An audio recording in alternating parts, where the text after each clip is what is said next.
Jean-Bruno Felgar, bonjour. Bonjour. Qu'est-ce qui vient alimenter l'opposition? Vous voulez dire qu'est-ce qui vient alimenter l'opposition d'une manière générale chez un être humain, en nous, en chacun?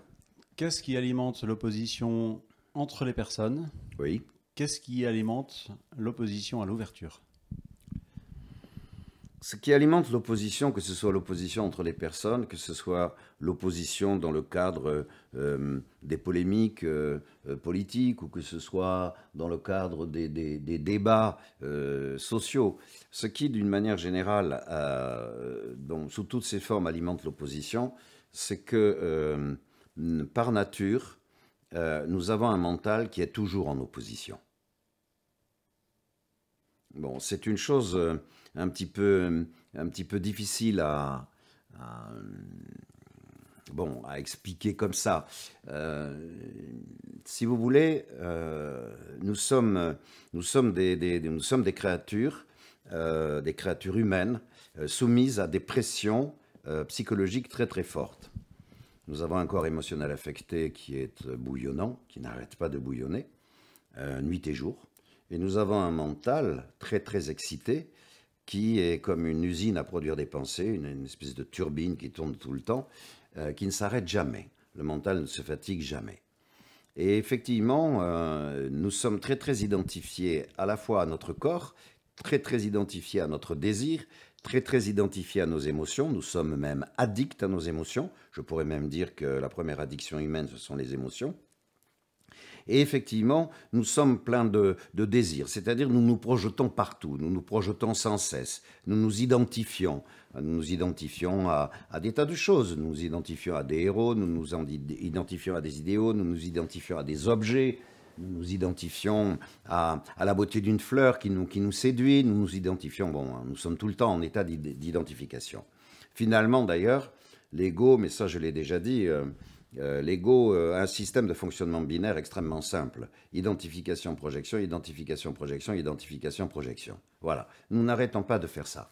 Et donc, effectivement, tout ce qui pourrait entraver, je dirais, la liberté de fonctionnement de la créature, tant sur le plan physique que sur le plan émotionnel, que sur le plan intellectuel, et finalement, qui puisse...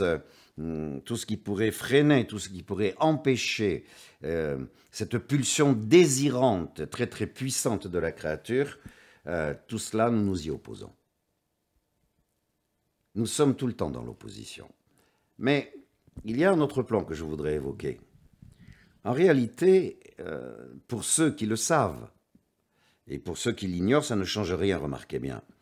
Mais pour ceux qui le savent, nous ne sommes pas que des créatures psychologiques, nous ne sommes pas que des créatures incarnées, nous ne sommes pas que des mammifères dits supérieurs. Nous sommes des êtres spirituels.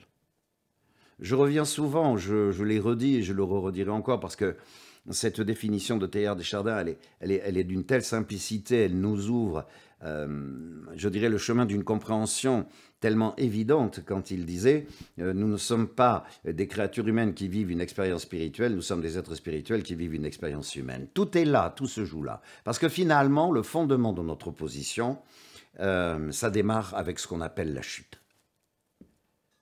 Adam, dès qu'il se lance dans l'aventure, ou qu'il est lancé, si vous voulez, dans l'aventure de l'incarnation, il va s'opposer.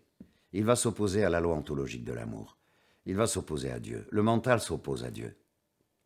Ce n'est pas pour rien que les maîtres spirituels nous enseignent que, effectivement, le mental veut tuer le réel.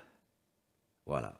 Parce que le réel, ça le dépasse. Parce que le réel, il ne peut pas le comprendre. Parce que le réel appartient à cette autre dimension de l'humain qui est sa nature éminemment spirituelle. Et cette nature spirituelle obéit à une loi ontologique qui est la loi de l'amour. Et cette loi de l'amour, elle porte en elle des exigences profondes auxquelles nous résistons, auxquelles nous n'avons pas envie de répondre parce que nous consacrer à la loi ontologique de l'amour, respecter la loi ontologique de l'amour, cela signifie que nous avons un travail à faire, que nous avons un cheminement à faire pour commencer à nous élever sur le chemin de la conscience. L'amour et la conscience sont une seule et même chose. Pour l'humain, c'est un cheminement. Mais évidemment, ce cheminement, il a non seulement des exigences, mais des exigences fortes. Il demande d'abord que l'on soit persévérant, je dirais, dans la démarche spirituelle, dans l'ouverture spirituelle. Il exige de nous des pratiques, il exige de nous des exercices, des comportements, des études, des observations qui, évidemment, vont nous distraire, si je peux le dire comme ça, vont nous distraire de tous les petits amusements auxquels nous avons envie de nous livrer. Ça nous intéresse beaucoup plus de regarder, d'être complètement collé, je dirais, à notre smartphone, à cette chose-là, qu'effectivement, de se mettre dans le silence de la prière, de la méditation, pour essayer d'ouvrir le jardin du cœur. Voilà. Finalement, nous sommes des enfants. Le mental nous infantilise beaucoup. Si nous sommes identifiés au mental, qui est un grand agité, et que nous nous identifions de plus aux pensées qu'il produit, nous sommes des égarés. Voilà, et nous sommes tout le temps en but avec notre corps émotionnel affecté. Donc nous sommes dans la colère, nous sommes dans la réaction, nous sommes dans le chagrin, nous sommes dans la jalousie, nous sommes dans, enfin bref, toutes sortes d'émotions, finalement, ce corps émotionnel affecté, qui finalement nous confronte à la peur. Voilà. Un être humain, dans l'initiation de son incarnation, est appelé à vivre deux émotions. L'amour et la peur.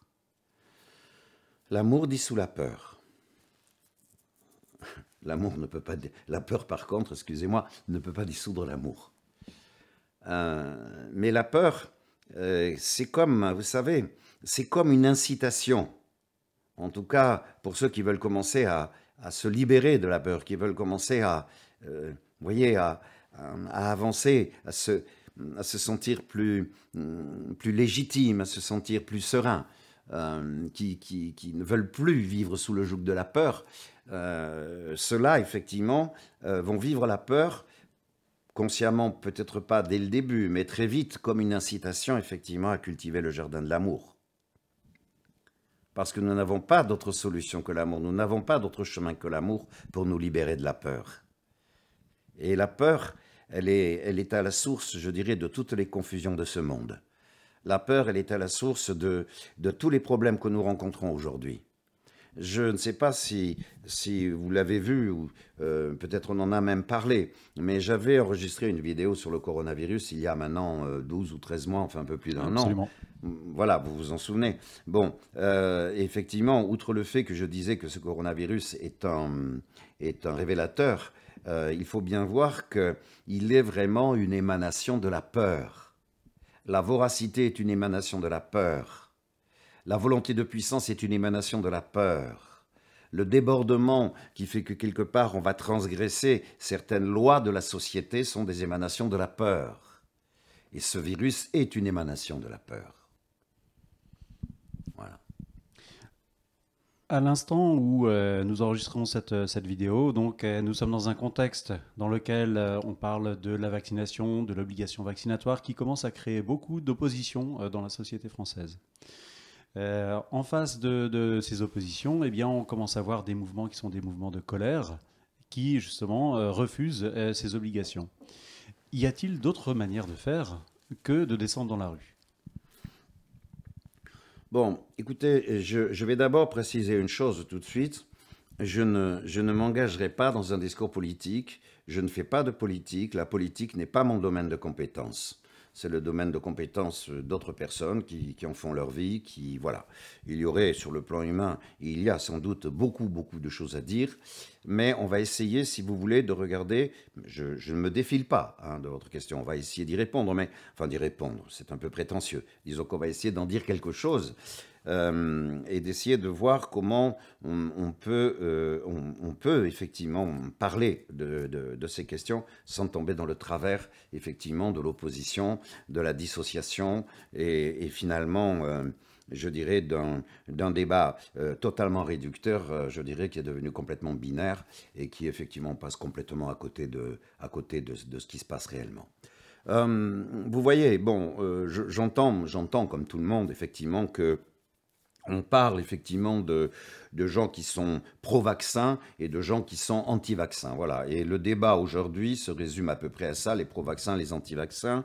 Et effectivement, j'ai bien entendu des déclarations d'hommes dits politiques, de responsables politiques, on va le dire comme ça, y compris au plus haut niveau, effectivement, de l'État français, qui finalement incite un petit peu, si j'ai bien compris, et provoque un petit peu ce type de débat binaire, ce type de débat où on oppose quelqu'un à quelqu'un d'autre. Absolument. Bon, ça, je vous dirais que ce sont des tentatives de dissociation psychologique, des tentatives de dissociation très primaires, très archaïques, et que finalement, ce genre de réduction du débat à ces dissociations, à ces oppositions-là, outre le fait que c'est, comme je viens de le dire, très réducteur, c'est aussi tout à fait infantile. Parce que, bien évidemment, le problème n'est pas là et la question n'est pas là. Voilà. Bon, alors je ne suis pas non plus compétent pour savoir ce que c'est que, ou plutôt ce qu'est l'efficacité de ces vaccins ou soi-disant vaccins, puisque voilà, on ne sait pas trop à quoi on a affaire. Vous avez des gens qui vous parlent, je dirais, d'ARN messager, d'autres qui vous parlent, je dirais, d'autres sortes de vaccins. Bon, il semblerait quand même, si on lit un petit peu les informations, si on écoute un peu ce qui est dit, que leur efficacité n'est pas terrible, enfin elle n'est pas satisfaisante, si je comprends bien le débat. Mais effectivement, il y a un point qu'on ne peut pas éviter d'aborder, qui est que depuis maintenant 20 mois, 21 mois bientôt, si j'ai bien compté, enfin mettons 20 mois, de 19-20 mois, les gens sont soumis à une pression constante qui se fonde de la part de ceux qui communiquent et qui sont censés gérer, je dirais, cette situation et qui communiquent, je dirais, qui enferment donc, je dirais, dans leur communication les gens, je dirais, dans à la fois une injonction paradoxale quasiment continuelle, des tentatives de culpabilisation continuelle et donc une accentuation et une alimentation continuelle de la peur. Voilà. Je ne sais pas d'où vient cette idée de croire surtout à des niveaux de compétences intellectuelles et à des niveaux d'exercice d'un certain pouvoir. D'où vient encore cette idée que l'on puisse effectivement obtenir des résultats pour obliger quelqu'un à faire quelque chose ou à se soumettre à quelque chose. D'où vient cette idée que c'est la peur qui va l'inciter à le faire et que c'est la peur qui va solutionner le problème.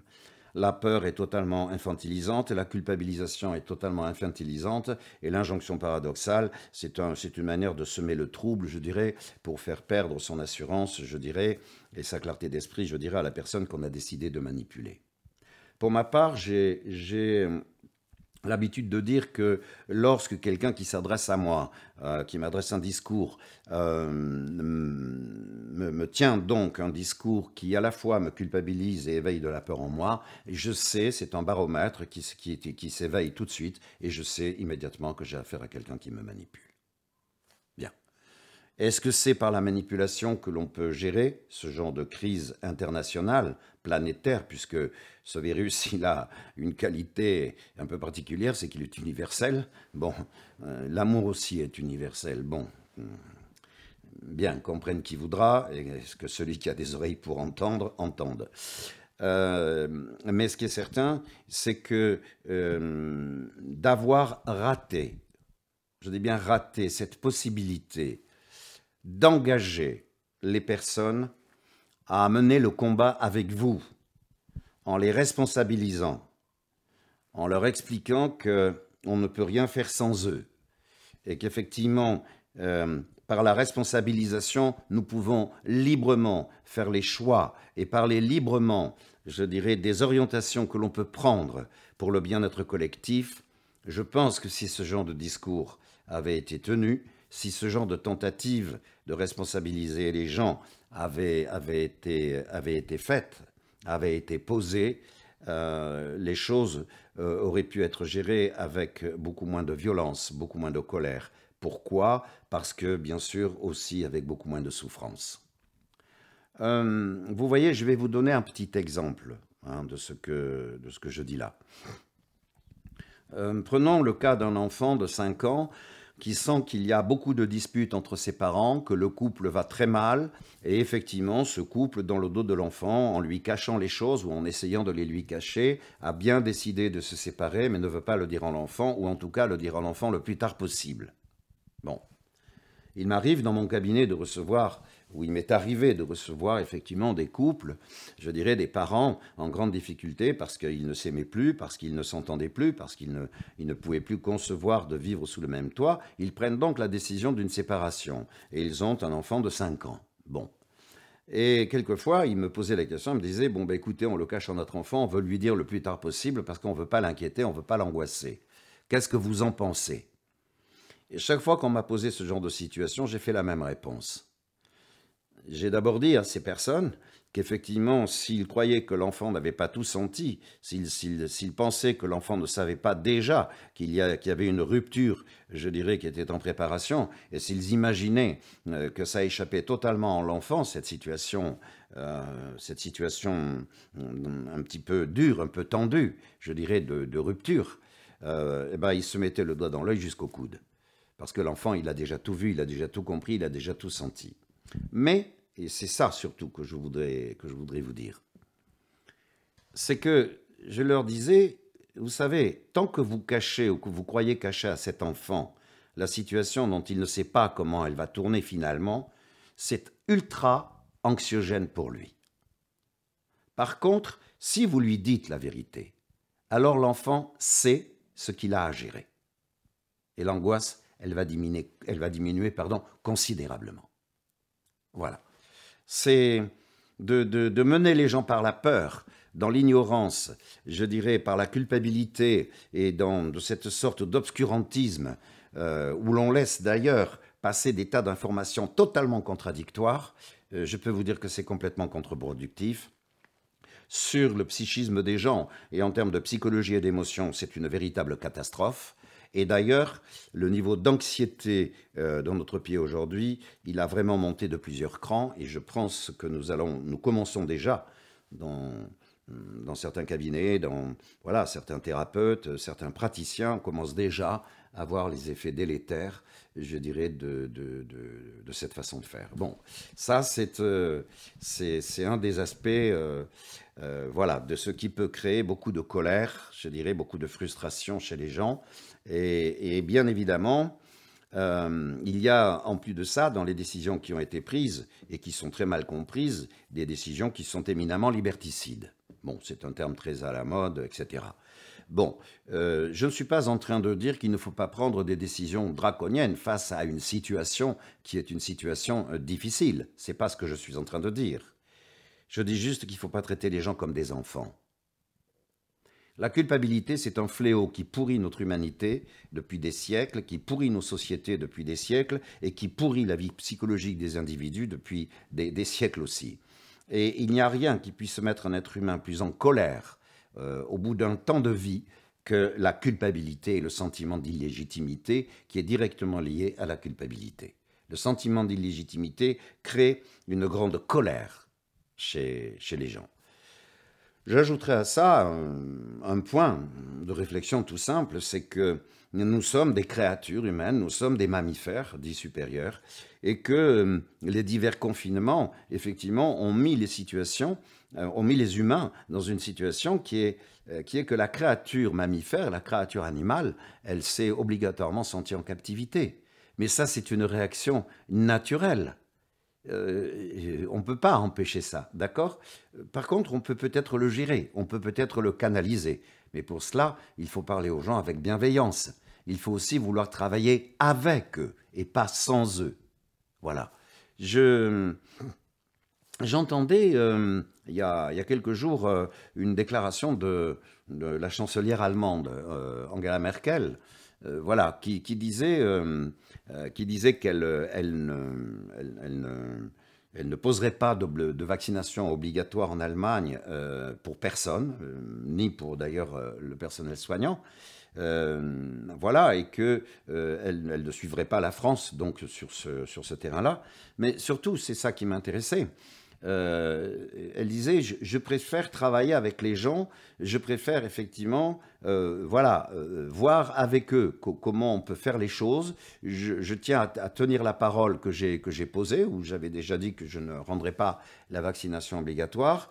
Et je crois que de vivre en confiance et d'essayer d'échanger et d'être en confiance les uns avec les autres, ça nous permettra effectivement de mieux gérer les choses et effectivement de prendre les décisions que nous devrons prendre ensemble pour gérer cette crise ou la fin de cette crise. Voilà. Parce qu'elle verra sa fin, cette crise, elle la verra. Ça, c'est bon, c'est une évidence. Bon, voilà, je ne sais pas si j'ai répondu à votre question, mais voilà. Si, il y a un dernier point que je voudrais évoquer quand même, c'est que, bien évidemment, il y a beaucoup de choses à apprendre de ce qui se passe dans cette crise, parce que cette crise, elle nous a montré beaucoup de choses, elle ouvre nos yeux et elle a ouvert des portes et des fenêtres sur la situation du monde, sur la situation de nos sociétés, sur le plan intellectuel, sur le plan social, sur le plan écologique, sur le plan... Voilà, ça a ouvert quand même des fenêtres sur beaucoup de choses et ça nous amène à prendre conscience de quelque chose qui me semble bien plus important que cette crise sanitaire, et je le dis sans en avoir ni peur ni honte, quelque chose qui me semble beaucoup, beaucoup, beaucoup plus important même, et j'insiste, c'est effectivement cette nécessité absolue dans laquelle nous sommes de changer de société. Et ça, ce n'est pas qu'une affaire d'actes pratiques à poser, c'est une affaire de conscience. En réalité, cette crise, c'est un profond appel à la conscience. Qu'est-ce que la conscience? Qu'est-ce que la conscience? Oh là, vaste sujet.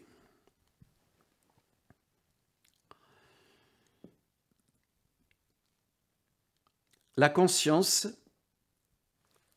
qui passe par, dès le début, par une éducation, par un accompagnement chez le petit enfant, ensuite chez l'adolescent. La conscience, c'est un cheminement librement choisi qui nous amène à cultiver le jardin du cœur, de la compassion, de la miséricorde, pour comprendre, découvrir, comprendre et cheminer vers la loi ontologique qui régit le vivant et qui régit toute vie humaine.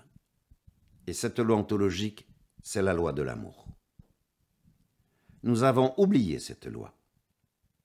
Peut-être que certaines personnes ne comprendront pas ce que je vais vous dire là, mais je peux vous assurer que la véritable pandémie, la pandémie la plus grave sur cette planète, c'est le manque d'amour.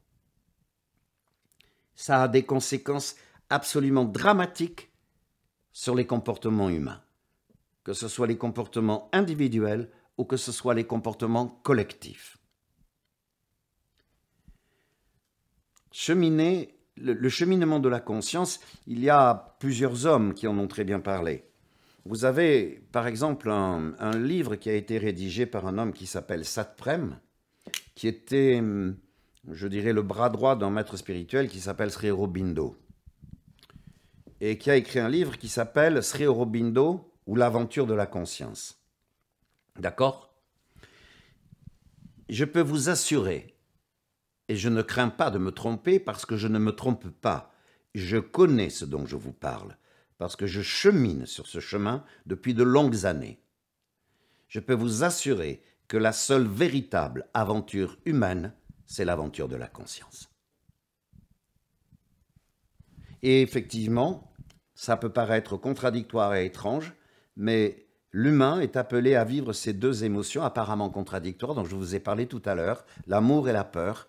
Et en réalité, c'est entre, je dirais, et avec, je dirais, et sous la pression de ces deux émotions très puissantes que le chemin de la conscience peut se réaliser. Et alors si je m'aperçois, si je conscientise que je suis dans la peur, si je m'aperçois, si je conscientise que je suis tenté de céder à la colère, concrètement, que puis-je faire dans mon quotidien?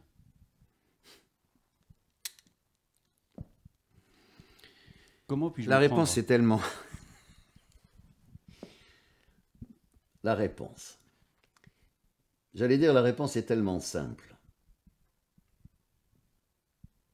La seule chose que vous pouvez faire face à votre colère, c'est méditer. C'est-à-dire cultiver le jardin de votre cœur. Priez si vous voulez, vous pouvez le dire comme ça aussi, ça me gêne pas. Mais en tout cas, cultivez en vous le jardin de cet autre plan de l'être, au-delà de la psychologie, qui cherche sincèrement et avec beaucoup de persévérance à cultiver le jardin de la paix. Bien sûr que vous pouvez aussi essayer de comprendre ce qui se passe vraiment.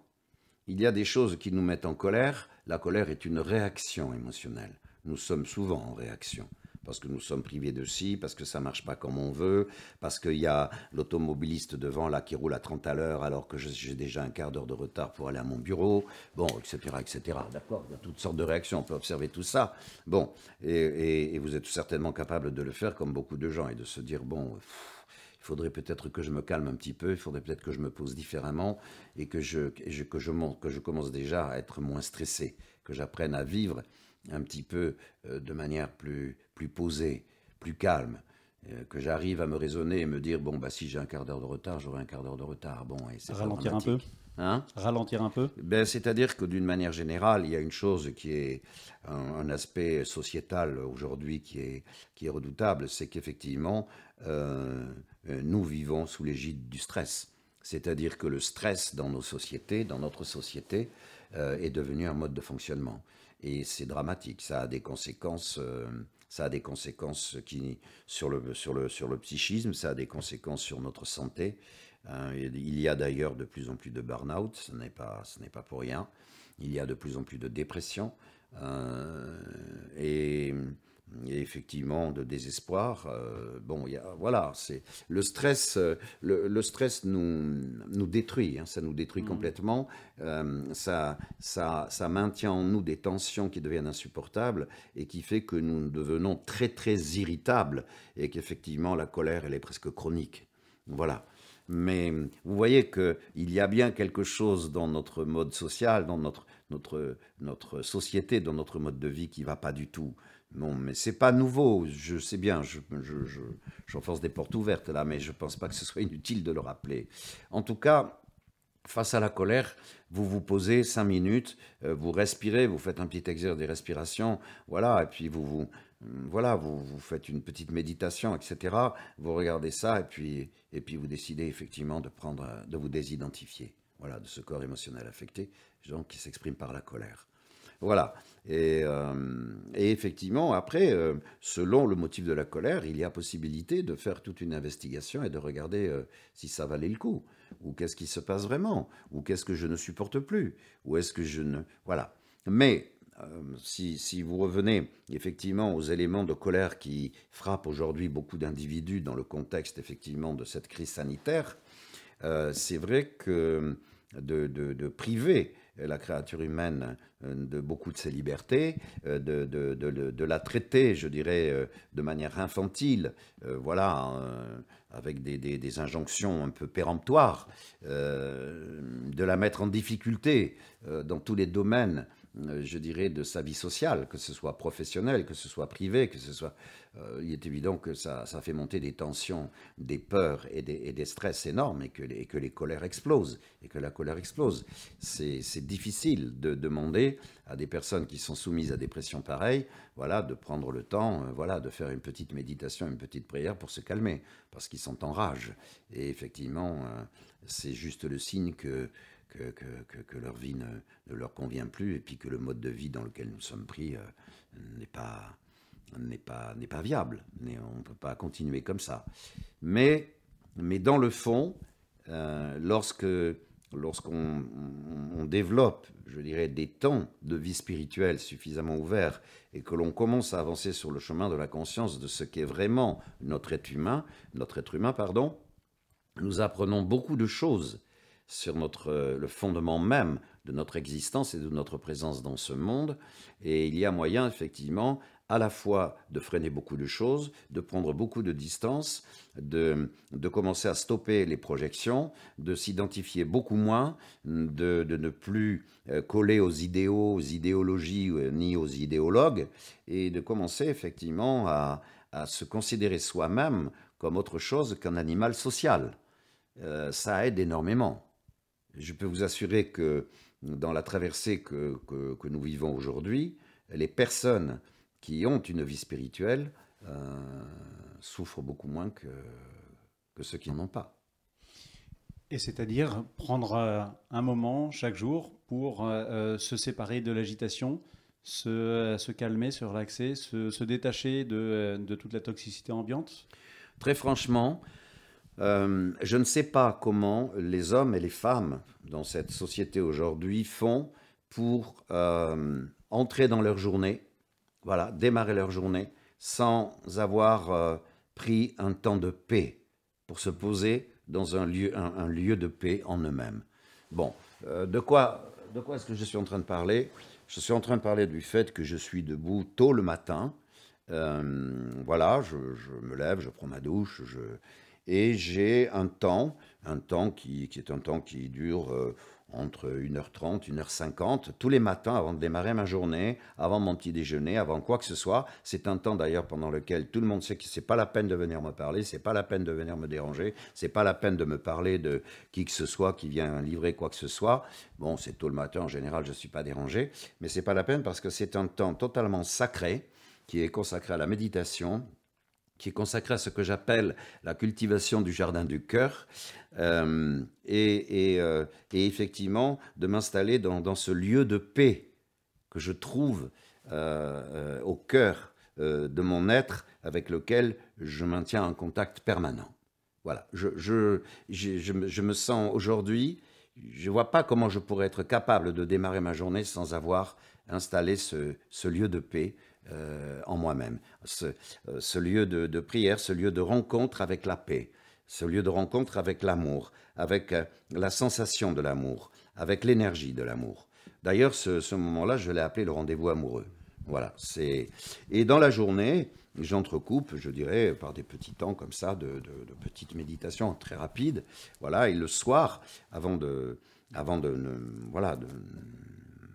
me coucher, j'ai un temps pareil de prière et de méditation. Parce que sinon, la pression de ce monde est terrible. Parce que, si vous voulez, c'est un monde qui n'est qu'une projection psychologique. On ne le voit pas, ils ne le savent pas. Je sais bien que je parle là d'une manière il y a des gens qui vont me prendre pour un illuminé. Mais le monde que nous avons créé, c'est une projection mentale. Voilà, c'est... Ok, alors on peut le croire ou pas le croire, c'est pas une question de croyance. Je le vois et je le sais.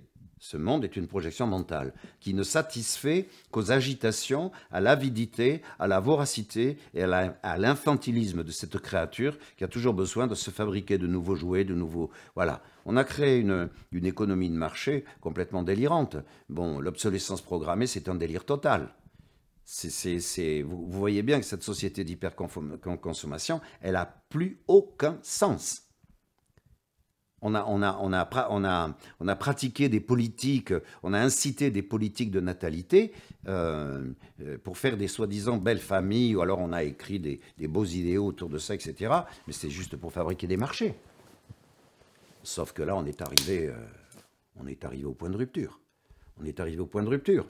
Et les gens qui ne comprennent pas ce que je suis en train de vous dire, et qui effectivement restent complètement prisonniers de leur vision mentale, je dirais, du devenir de l'humanité, ces gens-là vont probablement faire subir à l'humanité des violences des violences redoutables, parce qu'ils ne vont pas vouloir renoncer comme ça, je dirais, à cette illusion de pouvoir et à la satisfaction d'une avidité et d'une voracité qui n'a plus aucune limite. Ça n'a aucun sens, tout ça. Bon, alors, on me demande de temps en temps, oui, mais alors pour changer ça, qu'est-ce qu'il faudrait? On veut rentrer dans des grandes théories. Bon, on m'a parlé aussi, parce qu'il m'est arrivé de dire effectivement que la démographie aujourd'hui sur cette planète, elle est totalement suicidaire. Mais enfin bon, tout le monde le sait, beaucoup de gens en parlent, il y a ceux qui font semblant de... Voilà, mais c'est une évidence. Bon, alors il y a toujours quelqu'un, si vous voulez, pour vous proposer une solution mentale, qui ne va pas être une solution sympathique, hein. Et donc un jour, quelqu'un m'avait dit comme ça au cours d'une conférence, bon, mais alors qu'est-ce que vous prônez? Il faut une bonne guerre. Vous voyez, c'est ça le mental. Le mental, il a toujours une guerre à mener quelque part. L'ego a toujours une guerre à mener quelque part. Il trace des frontières pour ça, d'ailleurs. Bon, et j'avais répondu à cette personne, je lui ai dit non, non, je ne pensais pas à ça, non, pas vraiment. J'ai dit non, je me disais juste que peut-être qu'on pourrait instituer une nouvelle loi qui consisterait à ne faire des enfants que par amour. Et je vous garantis que le problème de la démographie va dégringoler très vite. Vous comprenez? C'est pas, on veut toujours des solutions extrêmes, ou on nous fait croire qu'il n'y a que des solutions extrêmes pour solutionner des solutions extrêmes. Bon, arrêtons l'obsolescence programmée. Mettons que demain, vous allez vous acheter une imprimante. OK? Cette imprimante-là, justement, c'est une imprimante nouvelle, dans le sens où, comme elle n'est pas soumise à la règle de l'obsolescence programmée, c'est une imprimante qui va durer 20 ans. Voilà, à partir de demain matin, on achète des imprimantes qui vont durer 20 ans. Vous me suivez, là? Vous Oui. voyez bien de quoi je suis en train de vous parler. OK. Ben, vous avez réduit de 50 à 60% les problèmes de pollution de cette planète. C'est très simple. Réfléchissez 2 minutes. C'est pas compliqué. Bon, alors écoutez, ça renvoie à des choses, je dirais, qui concernent effectivement un monde qui est un monde totalement fou, qui est un monde d'avidité, de voracité, où il n'y a que la toute-puissance qui est évoquée, mais la volonté de toute-puissance nous parle de l'impuissance, justement. OK? Et d'une volonté de pouvoir insatiable qui n'a aucun sens. Qui n'a aucun sens s'il n'est pas, comment dire, imprégné d'une véritable compassion pour ses semblables. Le pouvoir n'a aucun sens. Je comprends qu'il y a un pouvoir temporel, qu'il y a un pouvoir, qu'il y a des responsables politiques. C'est tout à fait normal. Et dans nos sociétés, il faut qu'il y ait des gens comme ça. Des gens qui savent faire ce genre de choses. Voilà. C'est comme vous avez besoin du boulanger pour le pain. Voilà. Mais effectivement, d'exercer ces fonctions avec une vraie commisération pour les autres, une vraie compassion, un vrai intérêt pour ses semblables. Tout le problème, il est là. Et ça, ne serait-ce que cette développer en soi, quand on a un pouvoir important, c'est-à-dire une responsabilité importante au regard des autres, parce que ce n'est pas autre chose que ça. En tout cas, ça ne devrait pas être autre chose que ça, Un homme politique. Un homme politique et un pouvoir politique. C'est-à-dire une responsabilité imprégnée d'une véritable compassion pour ses semblables. Voilà, ça c'est le début d'une ouverture à la conscience. Bon, il m'apparaît tout à fait évident aujourd'hui qu'on en est très loin. Mais c'est pas grave. C'est pas grave parce que nous devons aussi passer par là. Et l'humanité passe aussi par là. Parce que nous avons tous, quelque part, des questions à nous poser. Nous avons tous, quelque part, quelque chose à changer dans nos comportements. Nous avons tous des prises de conscience à faire. Et finalement, la responsabilité, elle est commune. Se connecter plusieurs moments dans la journée avec un lieu de paix que l'on a en soi, finalement, c'est une responsabilité de chacun. Je ne sais pas si j'emploierais le mot responsabilité. Développer en soi cette ouverture qui permet de faire vibrer un autre plan en nous que j'appelle le plan de l'être. C'est un engagement, c'est une volonté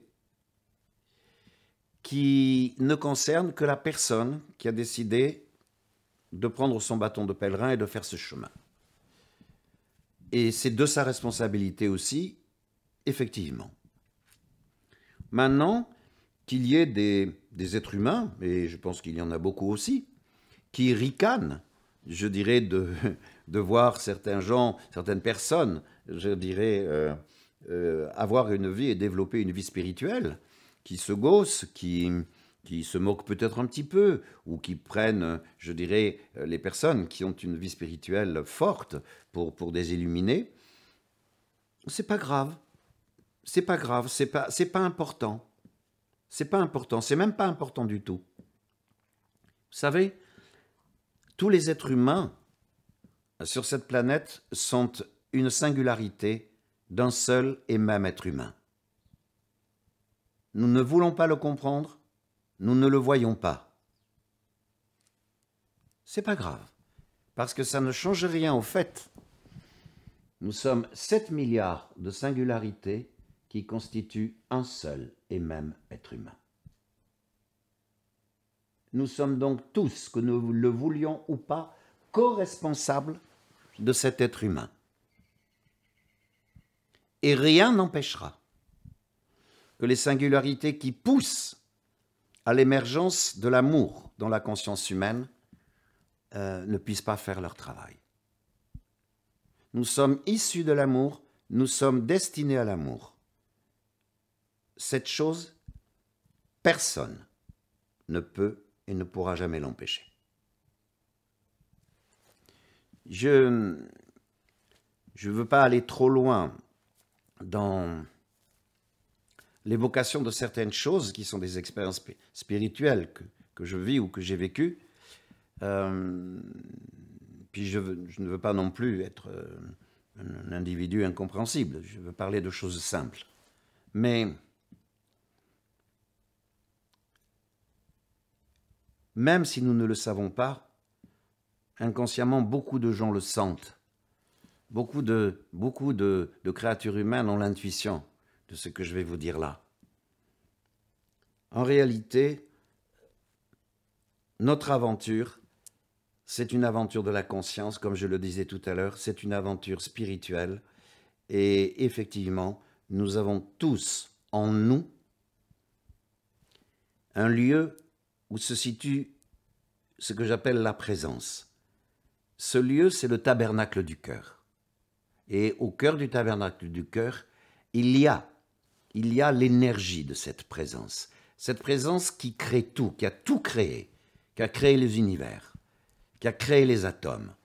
Cette présence, c'est, je dirais, l'énergie primordiale, ce que certains chez les gnostiques appellent l'origine.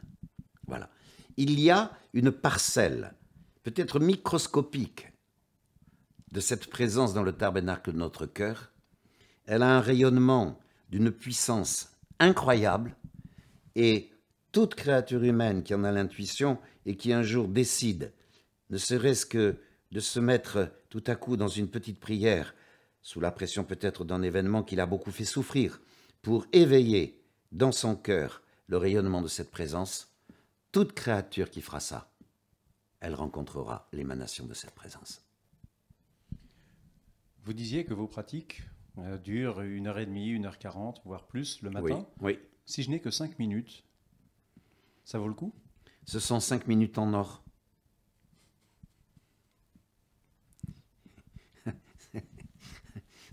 Si vous avez que 5 minutes, c'est pas grave. Mais faites que ces 5 minutes soient totalement consacrées à l'amour. Mais je voudrais quand même préciser une chose. C'est Krishnamurti, je crois, qui a dit un jour: comment pouvez-vous demander que l'on vous aime si vous ne vous aimez pas vous-même? Alors peut-être que si vous n'avez que 5 minutes, ce sont 5 minutes, je dirais, que vous devez concentrer sur l'amour que vous pouvez développer pour vous-même d'abord. C'est-à-dire la compassion et la miséricorde que vous pouvez avoir pour vous-même. Parce que vous savez, nous sommes imprégnés d'une très forte culpabilité. La culpabilité, depuis des siècles, a fait des dégâts considérables, je dirais, dans nos sociétés, dans notre monde, dans le monde des humains. Des dégâts terribles. Et donc, il y a beaucoup d'êtres humains qui, même s'ils ne se l'avouent pas, même s'ils ne se le disent pas, même s'ils essayent de le cacher dans un endroit d'eux-mêmes, beaucoup d'humains qui ne s'aiment pas. Beaucoup d'humains qui ne s'aiment pas, qui se détestent, qui ne se sentent aucune légitimité, qui se sentent misérables au fond d'eux-mêmes et qui souffrent énormément. Ce lieu de paix et cette présence dont vous parlez m'attire beaucoup. Et je ne sais pas prier. Je ne suis pas un religieux. Je n'ai pas appris à prier. Je ne sais pas méditer. Je ne sais pas comment ça marche. Comment puis-je m'y mettre? Il y a plusieurs façons de faire. Vous pouvez aller voir un homme, je dirais, ou une personne, une femme aussi, il y en a beaucoup, beaucoup. D'ailleurs, les femmes vont prendre dans notre monde une place de plus en plus importante, et tant mieux, mais surtout par nécessité. Enfin bon, on en parlera un peu après si vous voulez.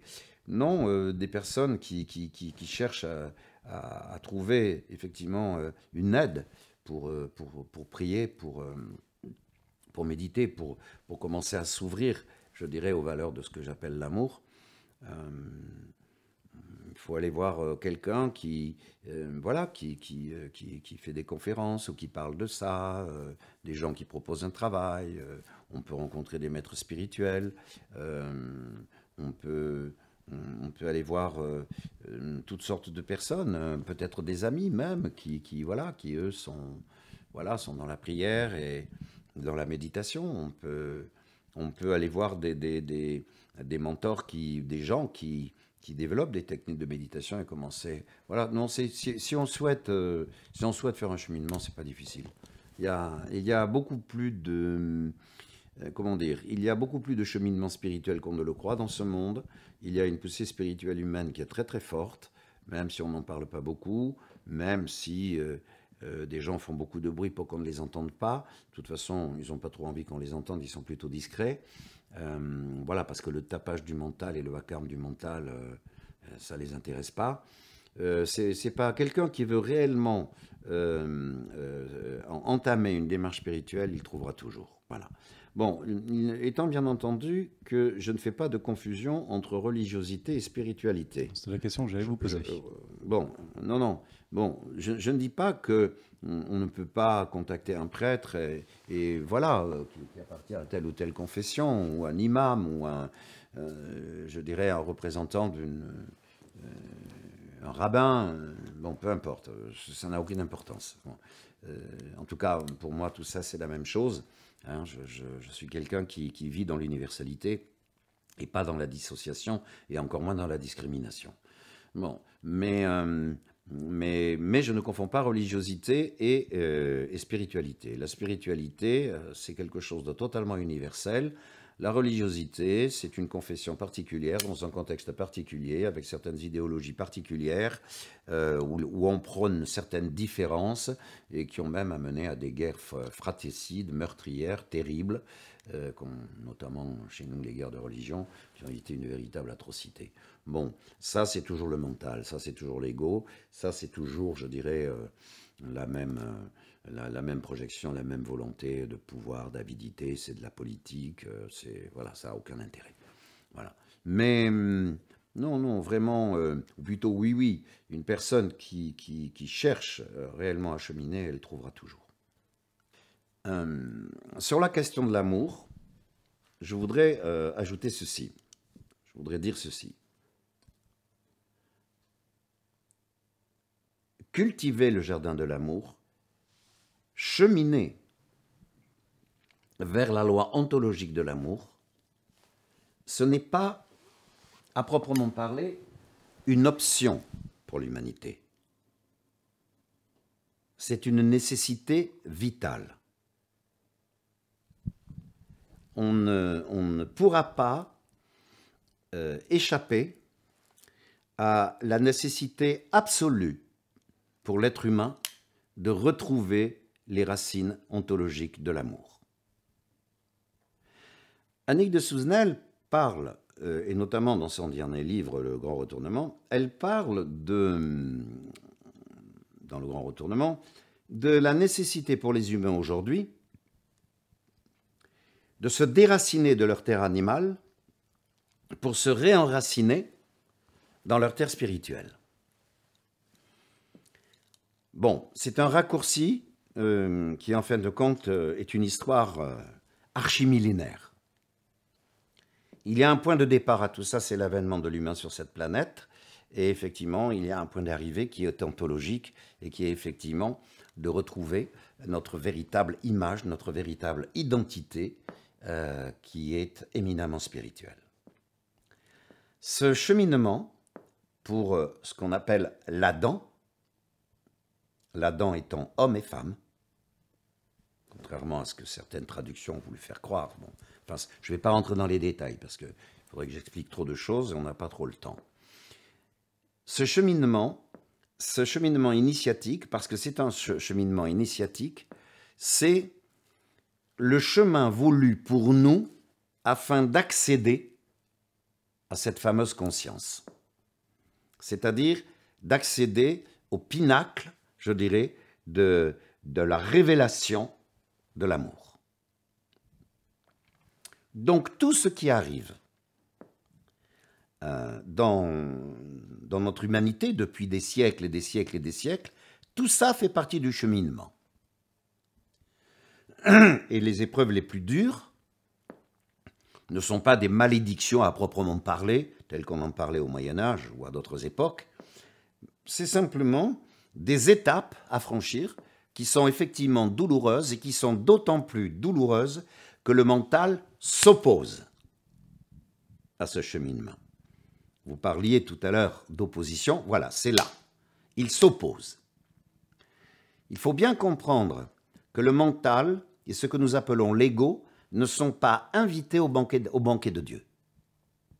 C'est-à-dire qu'une fois que votre corps de chair s'éteindra et repartira en poussière, votre ego et votre mental disparaissent avec.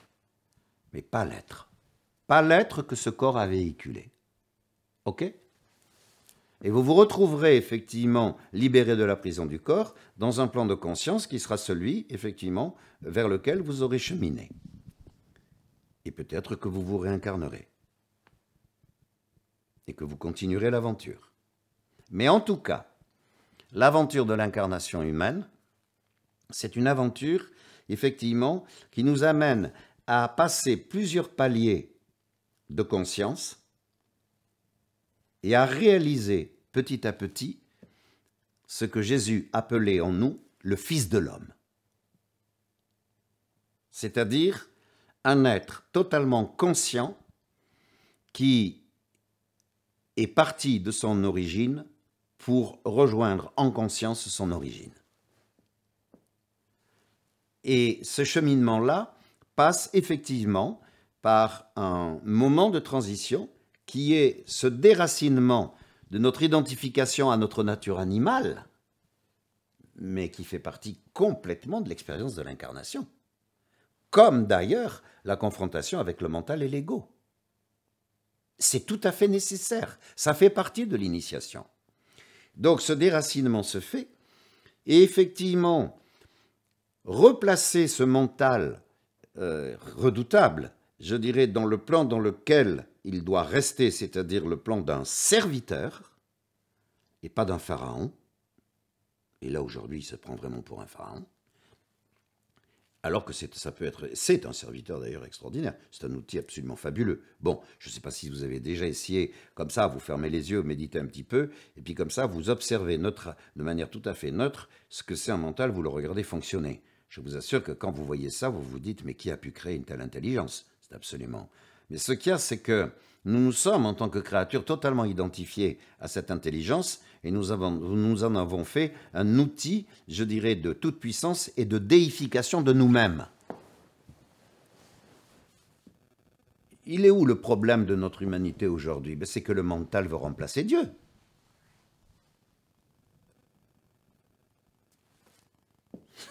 C'est ça. C'est l'homme veut devenir Dieu.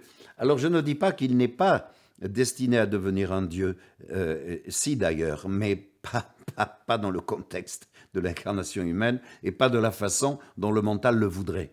Parce que ce n'est pas une question de projection mentale, ce n'est pas une question de savoir, ce n'est pas une question d'investigation dans la curiosité de ce mental qui est tout le temps en train de questionner, de questionner, de questionner. Non, c'est une affaire de conscience. Et la véritable connaissance ne se trouve pas dans le mental. La véritable connaissance se trouve dans le cœur. Le cœur est le lieu de la connaissance. Le mental, c'est un outil et c'est le lieu d'un savoir, avec une petite mémoire qui fonctionne plus ou moins bien. Bon, voilà, tout un système cognitif qui est plus ou moins efficace selon les individus. Mais peu importe, il est réduit à ça et sa fonction, elle est celle d'un serviteur. Et si on confond ça, c'est un peu terrible et c'est ce qui se passe un peu aujourd'hui. D'accord ? Bon. Donc, effectivement, ce cheminement nous amène à traverser toutes ces épreuves, et l'épreuve aujourd'hui de la pandémie que nous vivons, de l'épidémie que nous vivons, je ne sais pas si c'est... Bon, voilà. Ça fait partie de cette initiation. Tout ça, ça fait partie de l'initiation, et tout ça nous amène effectivement à comprendre que nous devons nous ouvrir peu à peu à un autre aspect, une autre richesse que nous avons en nous, ce que j'appelle le plan de l'être, et donc nous réenraciner, comme le dit Annick de Souzenel, dans notre terre spirituelle. Notre terre a toujours été spirituelle, mais c'est pas, je répète, une option, c'est une nécessité absolue. Il n'y a même pas à discuter avec ça, vous comprenez ? J'ai un petit texte là qui est, justement, c'est quelque chose qui est une inspiration venue dans la prière qui parle un peu de ça, si vous voulez. Je vous le lis parce que je crois que ça exprime assez bien plusieurs sujets que vous avez abordés aujourd'hui. La question de l'amour, certes, la question de la colère, la question de l'opposition. Si je ne me tourne pas vers l'amour avec une constance acharnée, si je ne cultive pas son jardin à longueur de journée, je suis emprisonné dans la colère sans limite et meurtrière de ma créature qui, en réalité, ne souhaite qu'une chose, éradiquer purement et simplement la vie. Ça peut vous paraître énorme, mais si vous creusez vraiment et que vous regardez comment cette créature enrage, soumise à la pression d'un mental et d'un ego féroce, eh bien, vous allez voir la pulsion d'autodestruction qu'elle se traîne. D'ailleurs, il n'y a qu'à regarder les massacres qui traversent l'histoire de l'humanité depuis des siècles. Séparés de l'amour, nous ne sommes que des créatures en souffrance, apeurées, totalement identifiées à un ego stérile, qui se croit seul au monde, individualisme à outrancier, séparé de tout, y compris de lui-même. Sans l'amour, hors l'amour, vide d'amour, nous sommes des mécaniques émotionnelles perturbées, sans aucun avenir, accrochés à nos désirs, comme à des bouées de sauvetage qui nous empêchent de nous noyer dans le désespoir et dans une frustration destructrice qui nous rendent violents, avides et infantiles. Vous comprenez donc la violence aujourd'hui, parce que les frustrations, je veux dire, elles sont pléthores là, actuellement. Et c'est pas comme ça qu'on peut gérer les choses. Sans l'amour, nous détruisons tout et nous nous destinons à mourir de peur. Tout simplement.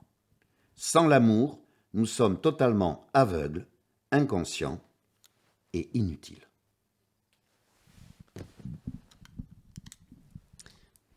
Au final, la période que nous traversons serait-elle une opportunité ? Absolument. Absolument. C'est une opportunité énorme. C'est une opportunité énorme de nous poser, de ralentir, de prendre conscience, effectivement, de tous les excès d'une société qui ne va pas se survivre à elle-même encore bien longtemps, et de la nécessité pour cette humanité d'opérer un passage, je dirais, et ça se fera que par le biais d'une ouverture à la conscience, d'opérer un passage vers, effectivement, un monde beaucoup plus réfléchi, un monde beaucoup plus solidaire, un monde beaucoup plus respectueux, et surtout un monde qui a freiné l'avidité, la voracité de la créature. Un monde qui apprend à gérer son désir. Parce que le désir, c'est un grand problème pour la créature. C'est un moteur terrible, c'est un moteur très puissant, et en même temps, c'est ce qui préside, je dirais, à son infantilisme et à cette avidité infantile, à cette voracité infantile, à ces volontés de pouvoir infantiles, et qui finissent par nous conduire à un individualisme féroce, presque un individualisme assassin. Il y a des gens aujourd'hui qui ont un certain pouvoir social, certains pouvoirs même peut-être politiques, je dirais, qui ont le plus grand mépris pour les autres, qu'ils considèrent comme des riens, des moins que rien. Ils ne se rendent pas compte. Ils ne se rendent pas compte que tout être humain, le plus misérable des êtres humains, n'est qu'une représentation de ce qu'il porte en lui. Nous sommes tous le miroir les uns des autres. Donc vous voyez, une humanité apaisée, une humanité qui s'apaise, qui va ralentir les choses. Et attention,